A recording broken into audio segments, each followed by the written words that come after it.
नमस्कार दर्शक हो, Kulswamini MI Maharashtra live TV news चॅनलच्या बातमीपत्रामध्ये आपल्या सगळ्या दर्शकांचे अगदी मनापासून स्वागत.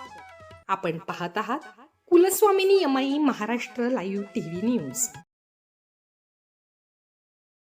एक सामाजिक धार्मिक कार्य करण्याची तुम्हाला एक आवड आणि सवड आहे आणि त्या अनुषंगाने आज तुम्ही वरुडे या ठिकाणी आलेला आहात. तर आपलं मानस काय? आपला माणूस काय ना, माझी मुलगी दीप्ती बोगाडे जिल्हा परिषदला उभी राहिलेली आहे मतदारसंघातून, म्हणून आम्ही लोकांच्या आपल्या मतदारांच्या गाठीभेटी घेण्यासाठी वरुडे गावामध्ये आलेलो आहे. इकडे आल्यानंतर बोगाडे परिवारात आल्यानंतर पण अजून तिची आवड वाढली. म्हणजे तिला मुळातच समाजाची आवड आहे आणि समाजात जाऊन आपण काहीतरी वेगळं काम करावं, मुलांसाठी एक चांगलं आपण प्रोत्साहन द्यावं, मुलं एक चांगल्या शिकावी आणि चांगल्या मार्गाने त्यांची वाटचाल चालवा म्हणून तिने तो कार्यक्रम घेतला. मी तुझं निघोच्या गावाच्या जडणघडणीमध्ये किंवा लोकवर्गणी असेल काही काम करायचं असेल ते मी थोडंसं इंटरेस्ट झालो की आपल्या घरा आमचे आई वडील माळकरी होते, ते कधी ग्रामपंचायतीचे सदस्य नव्हते, सोसायटीचे संचालक नव्हते.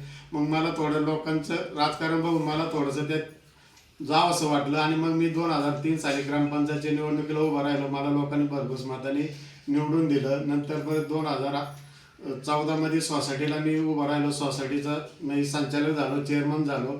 अशी थोडी मला समाजाची आवड होत गेली. ती मुलींनी माझ्या दीप्तीने पाहिलं आणि दीप्ती पण मग थोडं वाद चालली, म्हणजे तिला आवड निर्माण होत गेली. आणि तिने जयसिंगराव बोगाडे तिचे सासरे आणि त्यांच्या घरातून तिला थोडंसं प्रोत्साहन मिळालं की तू काय थोडं समाजकार्य कर म्हणून तिला जिल्हा परिषदला उभी केली. सर आपलं नाव सांगा. मी विकास गणपतीराव निघोजी.